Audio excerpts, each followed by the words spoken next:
I will never forget the day my dad plunged a pair of scissors into my hair whilst I was sleeping and cut a huge chunk of hair right from the middle.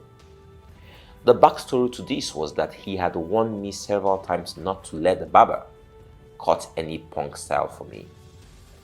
Those days in secondary school, the punk style was the rave of the moment, but most parents didn't like it. After he had warned me several times, he decided to do something about it. Then, I didn't understand what the big deal was, but now, as my kids enter their teen and early adult years, I understand what the big deal is. We live in a world of stereotypes. If you are wondering what this is, let's just say it is a widely held but fixed and oversimplified image or idea of a particular type of person or hen. Here's an example. I was at an airport lounge recently when I overheard two guys conversing. One was saying to the other how anytime a lady introduces herself with an Igbo name, that the conversation is dead on arrival. He automatically loses interest in the girl. If the girl is really pretty, he might consider asking which state she is from. And if it is Imo State, then he can maybe manage. Abia, Ebonyi, and Enugu State, he can also manage. But if it is Anambra State, over his dead body.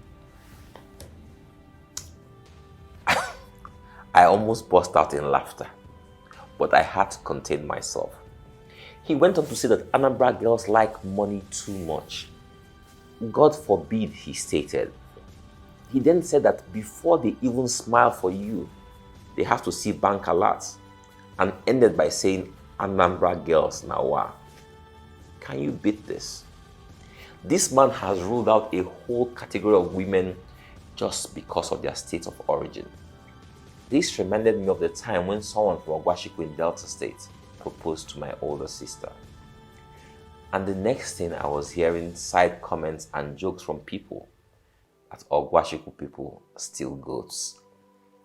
This was so hilarious. They have been married now for almost 3 decades, and I've never heard that a neighbor's goat went missing. Have you ever heard people say Ibos will do anything for money? What of the notion that Ibos can't be trusted with power? This is a widely held belief amongst many Nigerians. And because of this, you find that some Nigerians don't want to hear about an Igbo man being president of Nigeria. What of those who believe that Yorubas are two-faced, cowards, and will spend their last dime on owambes? You also have those who believe people from northern Nigeria are not smart and never do well in school. They believe they are always ready to use a dagger on anyone who is not one of them. The indiscriminate arrest and brutal killings of black men in America by the police is a clear case of stereotyping people based on their race. What of the way Nigerians are treated in most parts of the world by people who believe most Nigerians are fraudsters? I can spend the next day giving examples of different stereotypes and biases that we have, and you will soon find out that you have been profiled at some point and that you also profile others on a daily basis.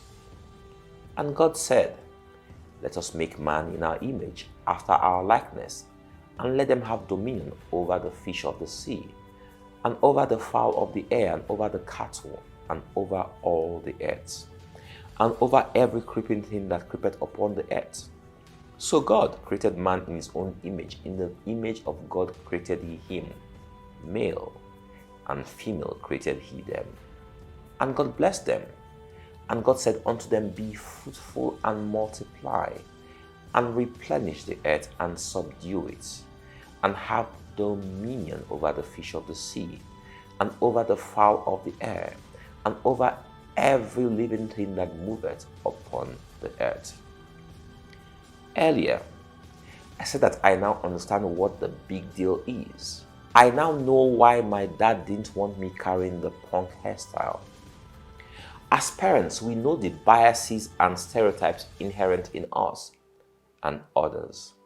So we try and conform to the standards others or we have set for ourselves. We always say don't judge a book by its cover, but the book has to get into your hands in the first place before you begin to judge it. Someone has got to let you through the door before they can even begin to know you. This is why my dad didn't want me carrying that punk hair. This is why I don't want my son carrying funny hairstyles. The world won't let you through the door before they get to know you. They will judge you based on how you look and sound. This is why that man said, Anambra Girls Na Wa. He won't even get to know them. This is not God's vision for mankind. He made man in his image and likeness and made us different from other living things who we are supposed to dominate. But the devil has created divisions within mankind so that we now see ourselves as different from others so that we can dominate them. This is the essence of the difference between man and animals. Dominance. We are supposed to dominate the other living things and not our fellow man.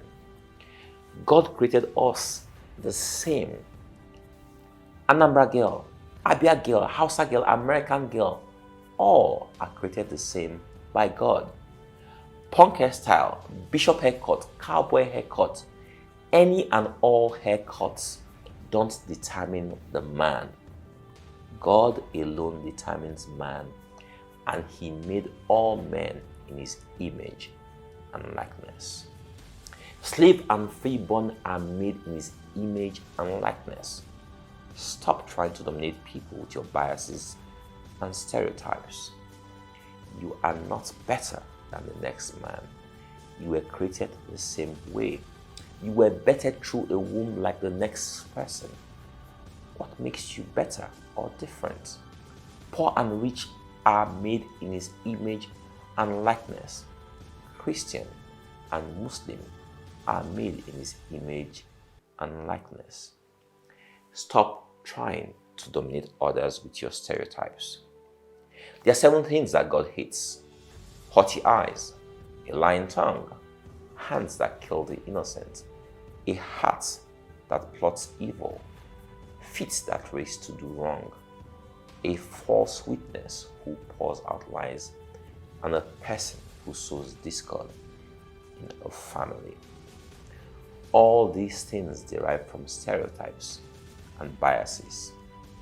Stereotypes and biases derive from an absence of love. Love is why Christ died for mankind. Think about this next time you stereotype others. God bless you all. Happy Independence Day.